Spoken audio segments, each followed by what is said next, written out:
The Guinness Book of Records, they said that we were the loudest band in the world. Not really. The star thing, I was just happy to be in a band that was making some money, and we were good players, I thought. They say Smoke on the Water is one of the greatest riffs in rock history. It's the song every young guitarist learns first, and the anthem that made Deep Purple world famous. But here's the shocking truth. The man who created that iconic riff, Ritchie Blackmore, absolutely hated playing it. Why would a guitarist despise the very track that defined his band's career? We'll explore his perfectionism, his obsession with musical complexity, and how his frustration reflected the eternal battle between what fans crave and what artists truly want to perform.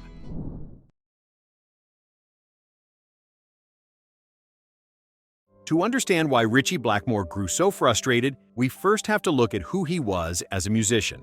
Born in 1945 in Weston-super-Mare, England, Blackmore trained as a guitarist from an early age. Unlike many rock musicians who relied on instinct alone, he studied classical guitar technique and had a reputation for being precise, demanding, and even volatile when things weren't up to his standard. When Deep Purple exploded onto the scene in the late 1960s and early 1970s, they became one of the pioneers of hard rock and heavy metal. Alongside Led Zeppelin and Black Sabbath, Deep Purple helped define a sound that would dominate arenas for decades. Blackmore's riffs were central to their success. Tracks like Highway Star, Child in Time, and Lazy weren't just heavy. They were intricate, showing off his technical mastery. This perfectionism and love for musical complexity was both his gift and his curse.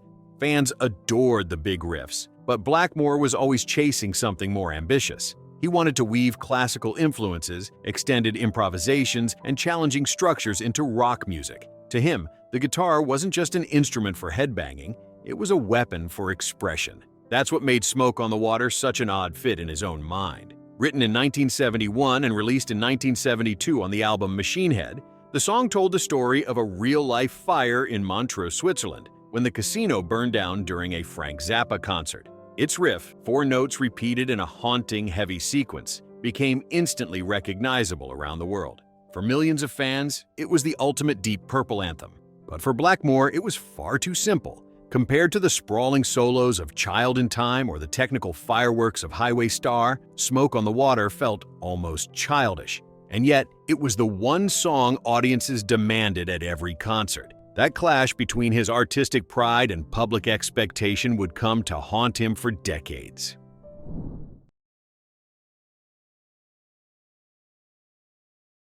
By the mid-1970s, Smoke on the Water was no longer just a hit song.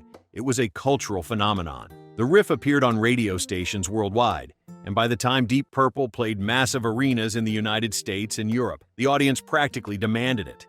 For most bands, this would be a dream, a signature song that guaranteed wild applause every single night. But for Ritchie Blackmore, it quickly became a nightmare.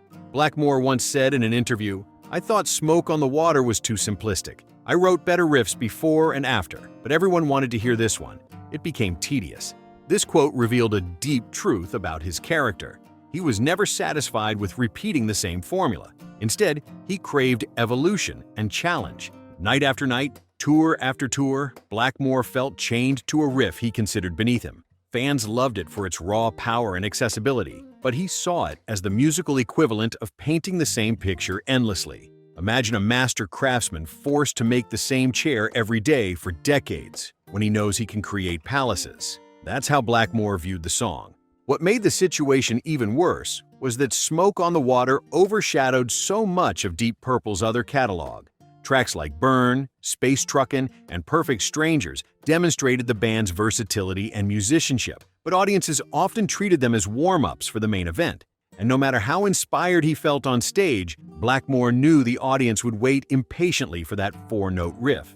This wasn't just about personal taste. It went deeper, to the very tension between artist and audience. For fans, music is about memory, nostalgia, and emotion. For artists, it's often about growth, exploration, and pushing boundaries. Blackmore embodied this divide. He didn't hate Smoke on the Water because it was bad. He hated it because it froze him in time, turning him into a jukebox instead of an innovator.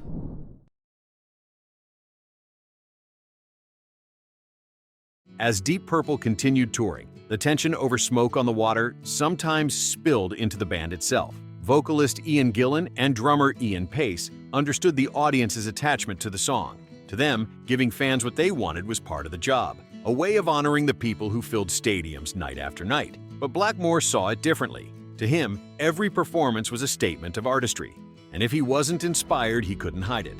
Accounts from former crew members and journalists describe how Blackmore would sometimes play the song grudgingly, injecting little improvisations or even mocking variations of the riff to entertain himself. On some nights, he would elongate his solos as if to delay the inevitable moment when the familiar notes of Smoke on the Water had to appear. It was his quiet rebellion, a way to wrest back control from the audience's expectations. The irony, of course, was that the very simplicity of the riff was what made it so legendary. It was easy for beginners to learn, which meant millions of young guitarists around the world first picked up an instrument because of Ritchie Blackmore. In a sense, the riff inspired generations, but it also imprisoned its creator. By the late 1970s, the cracks within Deep Purple widened. Blackmore's perfectionism clashed not only with the band's set lists, but also with their personal relationships. Eventually, he left the group in 1975 to form Rainbow, a project that allowed him to explore more complex neoclassical rock arrangements. Rainbow was proof that Blackmore wanted freedom from the chains of simplicity. And yet, everywhere he went, audiences still associated him with that one unstoppable riff. Even decades later, when Deep Purple reunited and performed together again, Smoke on the Water was always on the setlist. It was the unavoidable shadow, the song that wouldn't die.